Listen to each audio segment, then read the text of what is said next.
이 탐심이 생겨나는 것입니다. 이 탐심으로 인해서 생겨나는 많은 죄악들로 인해서 이 세상은 고통당하고 있습니다. 우리아의 아내 바세바를 탐했을 때 그 탐욕이 다윗의 마음에 들어오면서 남의 아내를 데려오게 됩니다. 도둑질을 하지 말라라는 계명을 범하게 되죠. 그리고 그 목욕하는 여인을 바라보면서 간음하게 되는, 마음에서부터 간음이 이어지고 그 간음이 현실 속에서 일어나게 되었습니다. 그리고 결국 살인하는 죄를 다윗은 범하게 됩니다. 결국 하나님의 계명을 하나 어긴다는 것은 결국 모든 계명을 어기게 되는 그런 결과를 초래합니다. 그 가운데 그 중심이 되는 것이 바로 이 탐욕, 탐심이라는 것이죠. 잠언 4장에는 그렇게 말씀하셨습니다. 23절에 모든 지킬 만한 것 중에 더욱 내 마음을 지키라. 생명의 근원이 이에서 남이라.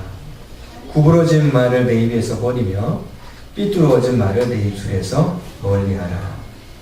결국 우리의 마음을 지킬 때 생명을 지키게 되고, 내 마음을 지킬 때 이 입을 또 말을 지키게 된다라는 말씀입니다.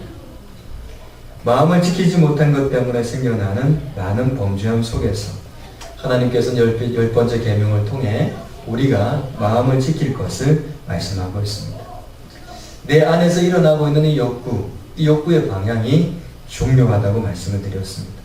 이 욕구의 방향이 다윗이 만약에 이 욕구의 방향이 아내에게 가 있었다면 이 바세바에게는 거들떠보지도 않았을 것입니다. 그런데 아내에게 향해야 되는 남편의 이 마음이 다른 여인에게로 흘러갔던 것이죠. 욕구의 방향이 다른 쪽으로 흘러가게 된 것입니다. 그러니까 거기에서 문제가 생긴 겁니다. 다윗이 아내에게 마음을 갖고 마음을 쏟았더라면 아내를 향한 마음을 갖고 그 아내로 만족했다면 절대 이런 문제들은 생겨나지 않았을 것입니다. 지금 현재 내게 주신 것들에 대한 만족과 자족이 없을 때는 이 욕구의 방향이 하나님께서 기뻐하지 않는 방향으로 흘러갈 수 있다는 것을 보여주는 것입니다. 그렇게 탐심을 가지고 방향이 다른 곳으로 흘러가 버리니까 다윗의 삶뿐만 아니라 그의 남의 가정까지도 무너뜨리게 되는 그런 범죄함 속으로 들어가게 됩니다. 그래서 하나님께서 죄 짓지 말라, 그거 지겹게 간섭하시려고 하는 것이 아니라 그 죄로 인해서 많은 문제들이 생겨나고 그 죄 때문에 많은 것들이 깨어지기 때문에 하나님께서는 그렇게 우리에게 이 계명을 주시면서 이스라엘 백성들이 시내산 아래에서 이 계명을 기다리고 이 중심되는 계명을 통해서 하나님의 말씀이 그 영혼들 속에 이루어져 방향이 정말 하나님께서 기뻐하시는 방향으로 성도다운 삶을 살아가기를 원하고 계셨던 것입니다. 우리에게 특히 찾아와 있는 그런 욕구들이 있습니다. 가장 두드러진 것이 있다면 물질에 대한 욕심입니다. 이 물질에 대한 욕심은 눈에 보이는 것입니다. 쉽게 눈에 보이죠. 저는 여기서 이기종 성도님이 하신 말씀이 생각이 났습니다. 그냥 말로 이렇게 약속하는 것하고 돈 1,000,000원 앞에 딱 갖다 놓고 이야기하는 것과는 천양지차가 난다. 돈 앞에 사람들의 마음이 흔들린다는 것이죠. 탐심이라는 것은 보여지는 것부터 시작되는데 이 물질에 대한 욕구는 너무너무 두드러진 것입니다. 그래서 많은 자매들이 결혼하기 전에 돈 많은 남자 만나 결혼해가지고 돈 팍팍 써보고 싶다, 이런 이야기 하지 않습니까? 우리 성도님들은 다 아니신 것 같습니다. 명 짧고 돈 많은 사람 만나서 이런 이야기들도 우스갯소리도 합니다. 그런데 이 물질욕은 이 일만하게 뿌리가 된다 그랬습니다. 물질에 대한 사랑이 그렇게 된다 그러셨죠. 돈을 사랑함이 일만하게 뿌리가 되나니 이것을 탐내는 자들은 미혹을 받아 믿음에서 떠나 많은 근심으로서 자기를 찔렀도다, 이렇게 말씀하십니다. 돈 자체가 문제가 있다고 말씀하신 것이 아니지요. 돈을 사랑하는 그 마음이, 돈을 사랑함이 일만 악의 뿌리가 됩니다. 그 돈 사랑하는 것 때문에 많은 문제들이, 많은 죄악들이 발생하게 된다는 것을 말씀하고 있는 것입니다. 그 모든 죄악의 뿌리가 되는 것이 돈을 사랑합니다 라고 말씀하십니다. 그래서 그것을 탐내는 자들은 미혹을 받게 된다 말씀하셨죠. 돈을 사랑하면 미혹을 받게 됩니다. 거짓 선지자가 미혹하는 것도 있지만 돈을 사랑하는 그것이 나를 미혹하는 것입니다.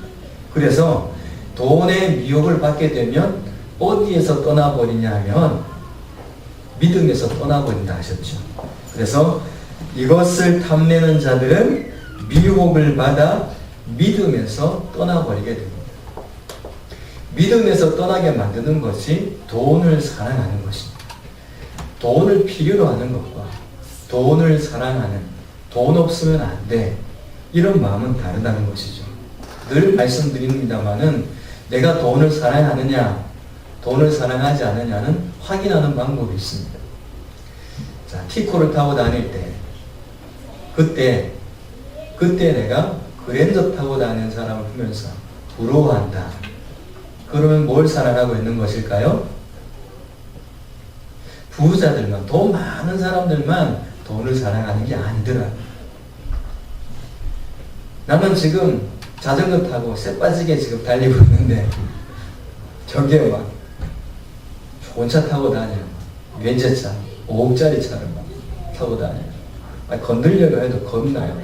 그런 차 있으면은 겁나지 않습니까? 막 끼어들기 해도 들이받을 수가 없어요. 그거 하나 들이받으면 기둥뿔이 뽑히니까 할 수가 없어요. 자, 만약 그런 마음이 든다면 돈을 사랑하고 있다는 것입니다. 또 하나, 내가 그런 5억짜리 차를 타고 다니는데 저기에 2천만 원짜리, 아니 200만 원짜리 중고차를 누가 타고 다녀요. 그러면 5억짜리 타고 가면 아이고 저런 차 저도 안 갔네. 그런 마음을 가지면서 만약에 무시를 한다면 돈을 사랑하는 자가 되어 있는 것입니다. 돈의 기준으로 모든 것을 바라보는 것이죠. 그래서 돈을 사랑하는 마음을 갖고 있는 사람에게는 반드시 돈 때문에 미혹이 찾아오게 되어 있습니다. 반드시 그렇습니다. 여러분, 돈을 다시 말씀드립니다. 돈을 필요로 하는 사람과 돈을 사랑하는 사람은 틀립니다. 돈을 필요로 하는 사람은 주셔도 감사, 안 해주셔도 감사가 있습니다. 근데 돈에 대한 이 욕심을 갖고 있는 사람은 미혹이 됩니다. 그래서 그것 때문에 죄악에 빠지게 되는 것입니다. 반드시 그렇게 되고요. 그 죄악의 두드러진 특징이 믿음에서 떠나게 됩니다. 돈 생기고 신앙생활 포기하는 사람들 참 많이 있습니다. 돈이 없어서 신앙생활 포기하는 사람들 대단히 많이 있습니다. 다 이게 뭔지 아십니까? 이게 다 돈을 사랑하는 것입니다. 그래서 돈을 사랑하는 그 마음, 그것으로 인한 미혹이 들어오고 그래서 결국 믿음에서 떠나가게 된다라고 말씀하고 있습니다. 그리고 믿음에서 떠나고 난 다음에 어떤 문제가 생기느냐 하면 많은 근심으로서 자기를 찔렀도다. 스스로가 멸망의 길로 가게 된다는 것입니다. 돈을 사랑하는 사람은요, 돈을 만족하지 못합니다. 사과 박스 하나, 5만원짜리 사과 박스 하나 들어오면 얼마 정도 됩니까? 승관님 혹시 받아본 적 있습니까? 앞으로 좀 받아보는 축복 있길 바랍니다. 싫어하지 않아요. 정상적으로 그렇게 주면 좋잖아요. 뇌물 말고. 미혹받는 사람은 뇌물에 손이 간다니까요. 뇌물 같은 거 말고. 한번 세보십시오. 오늘 집에 돌아가셔서 사과 박스 안에 5만원짜리가 들어오면 얼마쯤 되나. 네, 한번 생각해 보시고 한번 해보세요. 자, 돈을 사랑하는 사람은요, 돈에 대한 만족이 없습니다.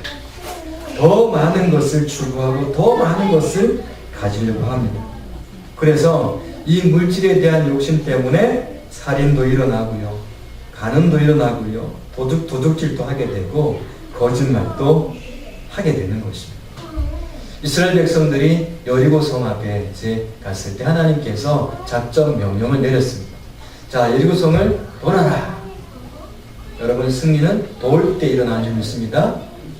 성도님한테 이야기해 주십시오. 옆에 계신 분에게 잘 도십시오. 시작. 잘 도십시오. 무슨 이야기 하는 것 같습니다. 다른 생각하지 마시고 순종해서 다 돌았습니다. 근데 하나님께서 그때 또 하나 추가적인 명령을 내리셨는데 절대 여리고 성 안에 있는 것들은 취하지 말라 그랬습니다. 이건 여러 가지 영적인 의미가 있습니다. 첫 전쟁입니다. 첫 것은 하나님의 것이니까 하나님께서 손 못대게 하셨습니다. 그리고 그 첫 번째 일들을 보시면서 그 다음 하나님께서 그 순종을 보시고 그 다음 것들을 이어가시기 때문에 처음의 것을 굉장히 중요하게 생각하죠. 처음부터 단추를 잘못 끼면 계속 잘못 끼워지기 때문에 그렇습니다. 그래서 처음의 것이 중요하기 때문에 하나님께서 그렇게 하셨는데요. 자, 거기에서 손대지 말아라. 손대지 말아라. 그렇게 말씀하셨죠. 그런데 아간이라는 사람이 손을 댄 겁니다. 그래서 그것 때문에 그 다음 전쟁에서 이스라엘 백성들이 대패하지 않습니까? 근데 그것이 뭐냐 하면 결국 하나님의 말씀을 듣고 싶지 않은 겁니다. 욕심 때문에, 돈을 사랑하는 것 때문에 그렇게 된 것입니다. 여러분이 어떤 사업을 하시든지 직장 생활을 하시든지 그런 일을 하는데 자꾸만 돈은 들어오는데 믿음이 떨어진다. 그럴 때는요, 여러분 그 부분에 대해서 하나님 앞에 심각하게 고민하셔야 됩니다. 왜냐하면 물질이 들어오면서 믿음이 떨어진다는 것은 내가 지금 물질의 미혹을 받고 있다는 이야기입니다. 만약 여러분들이 돈 때문에 크든 적든 간에 있든 없든 간에 그것 때문에 내 믿음이 떨어진다. 그러면 내가 지금 돈의 미혹을 받고 있는 것입니다. 자, 아간이 그 돈의 미혹을 받았어요. 그래서 결국은 그 이스라엘 공동체 전체에 아픔이 찾아오게 되었습니다. 아나니아와 삽비라라는 사람은 그것 때문에 거짓말을 하게 되죠. 하나님께 드리는 마음이 있었는데 갑자기 돈을 딱 보니까 욕심이 생긴 것입니다. 그래서 일부는 감추어둔 것이죠. 그리고 베드로한테 거짓말을 한 겁니다. 어떻게 된 것입니까? 결국 그것 때문에 어려운 일을 당하지 않습니까? 그 돈에 대한 욕심이 결국은 거짓말을 만들어낸 것입니다. 이게 바로 물질의 탐심, 물질을 사랑하는 데서 오는 죄악들을 말씀하고 있는 것이죠. 또 지적인 욕심도 있습니다. 여러분, 하나님을 힘써 알라, 하나님을 열심히 알아야 됩니다. 이것은 지적인 욕구입니다. 방향이 하나님께로 잘 되어 있는데 하와한테 찾아왔던 지적인 욕구가 있었습니다. 그것은 사탄이 준 것인데요. 사탄이 뭐라 그랬죠? 너 이 선악과 먹으면 하나님처럼 된다 그랬습니다. 너는 하나님처럼 될 거야. 지적인 욕구입니다. 우리가 어떤 지식적인 습득을 해가는 데 있어서 아이들도 마찬가지입니다. 공부를 해가는데 하나님처럼 되는 것. 다시 말하면 내가 하나님처럼 되어버리면 하나님이 내게 필요 없는 것이죠. 아이들이 지식을 추구하고 탐구하는데 하나님 없이도 된다라는 생각을 갖는 순간 그건 지적인 욕구 속에 하와의 길, 그 선악과를 먹은 하와의 길을 걸어가게 된다는 것을 잊지 말아야 되는 것입니다. 하나님 없이 지식을 탐구하게 되면 결국 그 인생은 하나님 없이 끝나는 인생이 되는 것입니다. 사단은 유혹합니다. 너는 하나님처럼 될 거야. 너의 지식이 네 삶을 지켜줄 거야. 너의 학업, 너의 어떤 지적 능력이, 긴 가방끈이 많은 학위가 너의 삶을 지켜주고 지탱해 줄 거야. 얼마나 많이 유혹하는지 모릅니다. 하지만 그 유혹에 넘어가게 되면 하나님을 잃어버리게 됩니다. 내가 하나님이 되어버리기 때문에 그렇습니다. 그 다음 욕구가 권세에 대한 욕구가 있습니다. 권세. 모세가 이스라엘 백성들을 이끌고 진행하기 시작했습니다. 그랬을 때 백성들 중에 고라가 있었습니다. 고라와 함께 했던 다단, 아비람, 온이라는 사람들이 있었는데 모세가 리더에 가는데 뭔가 좀 이렇게 속상한 것이 있었던가 봐요. 모세랑 아론 그렇게 일을 진행해 가는데 그런 마음이 있었어요. 근데 그런 마음이 있었는데 거기에 하나님이 아론과만 함께 하느냐, 모세와만 함께 하느냐, 우리와 함께 한다. 이렇게 하면서 모세와 아론을 비방하기 시작했습니다. 여러분 말씀드리지만 이 비판이라는 것은 나도 죽고 남도 죽이는 것이거든요. 우리는 사랑이 없는 비판은 절대 해서는 안 됩니다. 너무 누누이 강조드리는 건데요. 사랑이 없는 비판을 하게 되면 결국 그것은 내 안에 있는 들보 때문에 내가 무너지게 되어 있습니다. 왜냐하면 사랑 없는 비판은 결국 나를 먼저 무너뜨리기 때문에 그렇습니다. 자, 이들이 그렇게 말했던 것은 뭐냐면 하나님의 음성도 우리도 듣는다, 뭐 이걸 이야기한 것이 아니라 모세와 같은 그런 위치를 원했던 것입니다. 그런 권세를 원했던 것이죠. 그 권세에 대한 욕심이 들어오면서 그들이 땅이 갈라져서 다 땅속으로 들어가게 되지 않습니다. 자, 여러분, 권세에 대한 욕망이 있습니다. 권력을 한번 잡은 사람들은 놓기 싫어해요. 그게 누군가에게 넘어가면 견디질 못합니다. 압살롬이라는 아들은 다윗 아버지잖아요. 아버지가 왕인데 이 권세에 빠져버리니까 아버지한테 반란을 일으키는 그런 사람이 되어버립니다. 왕위에 대한, 이 왕이라는 권세에 대한 탐욕이 그렇게 만들어버렸습니다. 서기관과 바리새인들은 어떻습니까? 서기관과 바리새인들은 인사받는 자리를 좋아했습니다. 성문 어귀에 서서 기도했습니다. 왜냐하면 그곳에는 많은 사람들이 찾아다니고 길거리에 많은 사람들에게 안녕하십니까? 이런 데서도 기도하시던 거, 이런 소리 듣고 싶은 것입니다. 회당의 높은 자리를 찾았고요. 잔치집의 높은 자리, 이런 자리를 찾아다녔습니다. 백성들에게 존경받는 자리를 또 찾아다녔죠. 이 모든 것이 뭐냐면 권세입니다. 권세. 성도 여러분, 우리에게 찾아와 있는 권세의 욕심, 예수님의 이름으로 떠나가길 축복합니다. 이게 우리를 얼마나 무너뜨리는지 모릅니다. 권세욕에 빠진 사람은요, 절대 겸손하지 않습니다. 절대 무릎 꿇지 않습니다. 주님 앞에도. 권세욕에 빠진 사람들은 그렇습니다. 근데 여러분, 하나님께서 우리에게 무엇을 주시든지 그 주신 것에 대해서 겸손히 받아들이기 위해서는 이 욕심을 하나님을 향한 것으로 바꾸어 가야 될 것입니다. 오늘 본문 속에는 내 이웃의 아내를 탐내지 말라라는 말씀이 나와 있습니다. 이건 어떤 말씀입니까? 사람에 대한 말씀입니다. 사람에 대한 욕심이죠. 사람에 대한 욕심. 다른 사람의 아내 탐내지 말라라는 이야기입니다. 사람에 대한 욕심 버리라는 것입니다. 다시 이야기하면 내 사람 만들려고 하지 말라는 것입니다. 내 편 만들려고 하지 말라는 겁니다. 근데 사람의 마음속에 이런 마음이 있습니다. 내 사람 만들고 싶고 내 편 만들고 싶고 이런 마음이 있습니다. 우리는 누구의 사람을 만들어야 됩니까? 가르쳐 지키게 하라라는 말씀을 주셨는데요. 가르쳐 지키라는 말씀은 내가 너에게 분부한 모든 것을 가르쳐 지키는 것입니다. 다시 말하면 예수님께서 우리에게 주신 그 말씀을 가르쳐 지키는 것입니다. 그래서 사람의 종 만들지 말고 예수님의 제자 만들라는 말씀이거든요. 이걸 잃어버리게 되면 사람을 자꾸만 내 사람 만들려고 해요. 이게 욕심입니다. 우리가 주의 나라를 이루어갈 때 함께 동력하면서 함께 세워가는 것이 얼마나 소중한지 모릅니다. 이건 너무 귀한 것입니다. 서로의 위치는 다르지만 그 역할들을 감당하면서 하나님 나라를 세워가는 건 너무나 소중한 것입니다. 하지만 내 사람, 내 것, 내 소유 만들어서는 안 된다는 말씀이죠. 우리 모두는 주님의 편이 되어야 되는 것입니다. 이 욕심이라는 것은 시기와 질투로 나타나게 됩니다.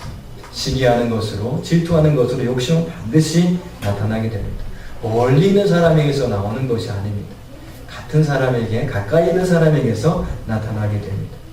사장과 종업원 사이에 사장이 종업원을 질투했다, 뭐 그런 건 잘 없습니다. 종업원이 사장을 질투했다, 뭐 그런 건 잘 없습니다. 같은 종업원들끼리. 사장은 또 같은 레벨에 있는 그 사장들끼리 서로 시기하고 질투하는 것입니다.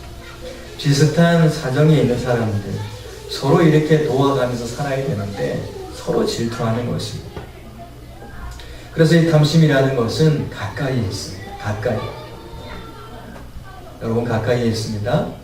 항상 자나깨나 탐심 조심. 저를 따라 한번 하십시다. 자나깨나 졸든 깨든 탐심 조심. 네, 옆에 계신 분이 알려주십시오. 시작.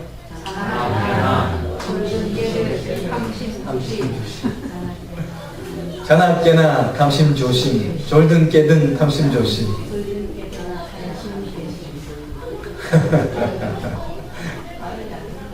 탐심이 그렇게 우리를 만들어가는 겁니다. 여러분 질투이잖아, 질투. 남자가 질투가 많아요, 여자가 질투가 많아요. 네. 네. 벌써 이렇게 하는 게 벌써 이렇게 탐심이 들어와 있는 거죠. 주여, 주여 용서하시옵소서. 주님, 성령의 마음을 주옵소서. 질투는 누구에게 많습니까? 탐심을 가진 자에게 있습니다. 그게 남자든 여자든 관계없이 탐심을 가진 자에게는 다 질투와 시기가 있습니다. 시기하는 마음이 있다 그러면 내가 탐심이 있다. 탐심은 심각한 겁니다. 십계명 마지막 계명이지만 이 탐심이라는 계명은 첫 번째 계명과 연관이 있습니다. 우상 숭배하지 말라 그랬죠. 나 외에 다른 질 섬기지 말라 그랬죠. 근데 탐심이 뭐라 그랬나요? 나중에 보면 우상 숭배다 그랬습니다. 결국 하나님께서는 하나님 외에 다른 것으로 만족하고자 하는 그 탐심, 그것이 결국은 우상 숭배가 되며 그것이 표출되어질 때 시기함으로, 질투함으로, 교만함으로, 미워함으로 나타나게 되는 것입니다. 탐심은 우상 숭배라고 했습니다. 그러므로 땅에 있는 지체를 죽이라. 곧 음란과 부정과 사욕과 악한 정욕과 탐심이니 탐심은 우상 숭배니라. 탐심이 우상 숭배래요. 우상 숭배래요. 내가 탐심이 있다. 그것을 통해서 나타나는 시기와 질투가 있다. 그러면 내 속에 우상 단지가 들어와 있는 것입니다. 우상이 멀리 있는 줄 알았어요. 저는 전에. 그런데 그것이 우상이었어요. 탐심이 들어오니까 자기 욕심대로 살아가거든요. 그러니까 내 기준에서 벗어난 것을 못 봐주고요. 내가 싫은 것은 죽어도 싫은 겁니다. 아니, 나는 꼴도 보기 싫어 이런 마음들 들 때 있지 않습니까? 하나님은 보고 싶어 하는데 내가 꼴이 보기 싫은 거죠. 이게 결국 뭡니까? 내 욕심, 내 안에 하나님의 마음이 아니라 탐심이 들어와 있기 때문에 그렇습니다. 하나님께서 그것이 땅에 있는 지체들인데 죽여라. 그것이 죽어야 하나님께서 내 안에서 역사하시는 것입니다. 결국 그 중심에 탐심이 있다는 건데 탐심이 우상 숭배입니다. 우상이 자기 자신, 자기 욕심이 우상이 되어서 하나님의 자리를 대신하고 있으니 하나님이 뭐라고 말씀해도 말씀을 듣지 않는 것입니다. 어떤 사람의 탐심은 화장실에 대한 탐심이 있었습니다. 화장실을 한 개인데 5 식구가 살려고 하니 너무너무 힘들잖아요. 저희 집은 참 감사하게도 저한테 많은 시간을 먼저 할애해 주셔서 아침에 일어나서 얼마나 감사하죠. 자, 화장실 하나니까 5 식구가 사는데 너무 불편했어요. 그래서 그 사람의 소원이 화장실 2개인 집에 가면 소원이 없겠다. 그렇게 해서 2개짜리 화장실로 갔답니다. 공중 화장실 말고요. 2개짜리 화장실 있는 집 있잖아요. 근데 아이들 크고 그러니까 또 화장실이 더 필요한 거예요. 3개짜리 화장실. 그래서 이분이 화장실 5개짜리 집까지 갔대요. 대단하죠. 그리고 그 다음에 어떻게 되냐 하면 돌아가셨어요. 그분은 꿈을 이루셨습니다. 화장실 5개. 탐심이요 대단한 것 같아요. 막 대단히 많은 것 얻는 것 같아요. 그런데 결국 얻는 건 이런 걸 얻는 데니까. 화장실 뭐 1개면 1개 있으면 좀 불편하면 어때요? 근데 엉뚱한 탐심이 인생을 그렇게 다 낭비하게 만들어 버린 것이죠. 탐심은 그래서 마약과 같은 것입니다. 그런데 주사 맞으면 또 맞고 싶고 그 양으로 또 만족이 안 되니까 더 많이 가지려고 하는 것이죠. 그래서 하나님께서 이런 탐심의 문제를 해결하기 위해서 장치를 주셨습니다. 아굴의 기도를 한번 볼까요? 잠언 30장을 찾아보십시다. 잠언 30장 8절에서 9절 말씀. 자, 우리 하나님 말씀 잠언 30장 8절 9절 말씀.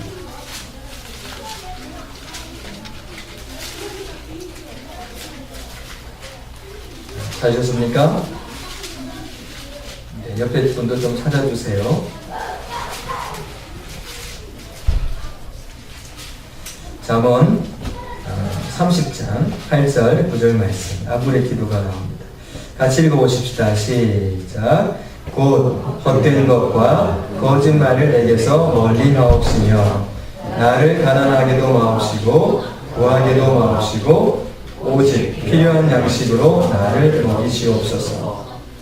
혹 내가 배불러서 하나님을 모른다 여호와가 누구냐 할까 하오며 혹 내가 가난하여 도둑질하러 내 하나님의 이름을 욕되게 할까 두려움이니이다. 아멘. 구하게도 마옵시고 가난하게도 마옵소서. 이 사람에게 부가 오면 뭐 했을까요? 하나님께서 주시는 분깃만큼만 적당하게 사용하고 넘긴 거죠. 가난하고 어렵고 힘들고 하나님의 마음이 머무는 그곳으로 다 청지기의 삶으로 이 재정을 재분배한 것이죠. 너무 가난해서 하나님을 욕되게 할까? 너무 부해서 교만할까?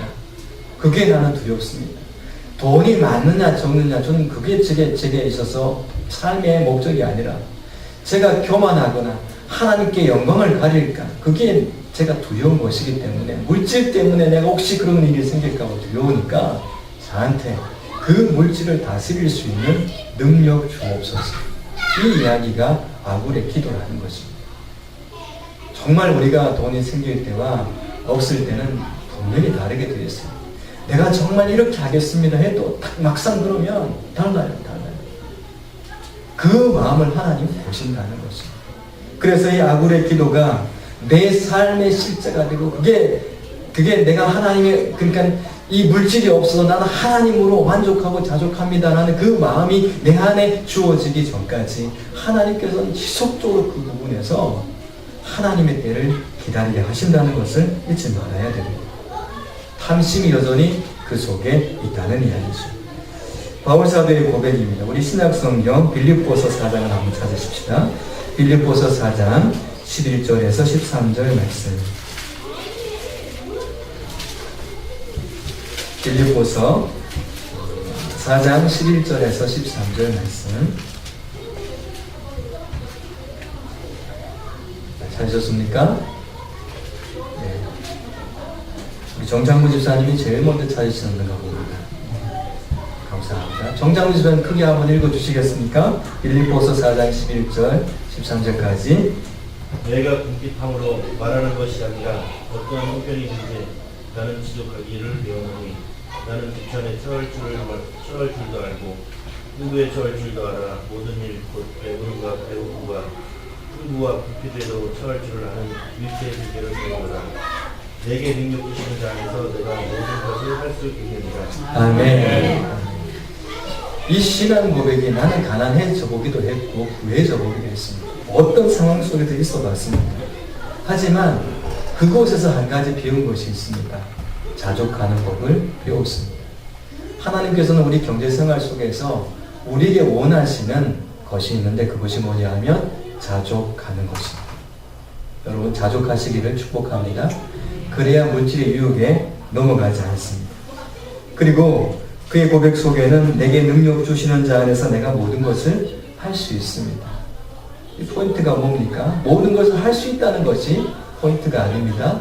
중심 말씀이 뭡니까? 내게 능력 주시는 자 안에서. 나는 예수님 안에 있기만 하면 가난해도 괜찮고 부해도 괜찮고 어려워도 괜찮고 풍부해도 괜찮고 천대받는 그 비천한 삶을 살아도 괜찮습니다.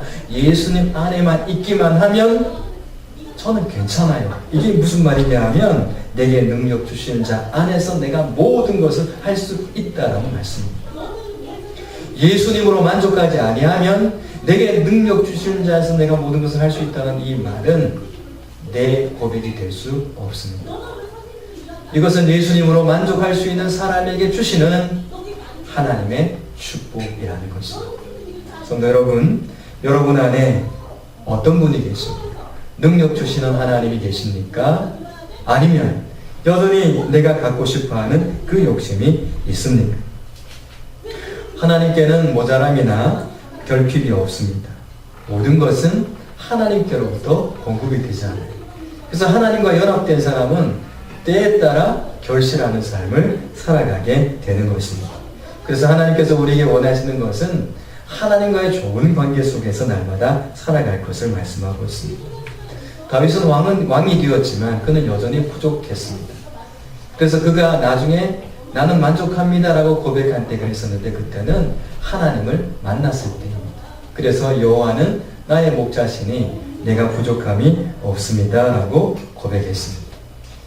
왕권도 군사력도 경제력도 그에게는 만족을 주지 못했습니다. 하지만 하나님은 그에게 만족을 주신 분이십니다. 우리 사람을 하나님께서 만드실 때 천하보다 귀한 존재로 만드셨습니다. 그래서 천하보다 귀한 존재로 만들었기 때문에 이 천하, 하늘과 땅 아래에 있는 것으로는 우리가 만족이 안 되는 것입니다. 왜냐하면 우리 마음은 우리 눈에 보이는 것으로는 만족이 안 되기 때문에 그렇습니다. 우리가 그렇게 만들어진 존재입니다. 어떤 때는 바늘구멍도 없어서 바늘도 하나 안 들어가는 그런 마음이지만 이 마음이 넓어지면 세상을 다 갖다 줘도 만족이 안 된다니까요. 세상을 다 얻어도 만족이 없습니다. 그래서 우리의 만족은 이 세상보다 더 크신 분을 만날 때만 만족이 있는 것이죠. 그분이 누구십니까? 천지를 지으신 여호와 하나님이십니다.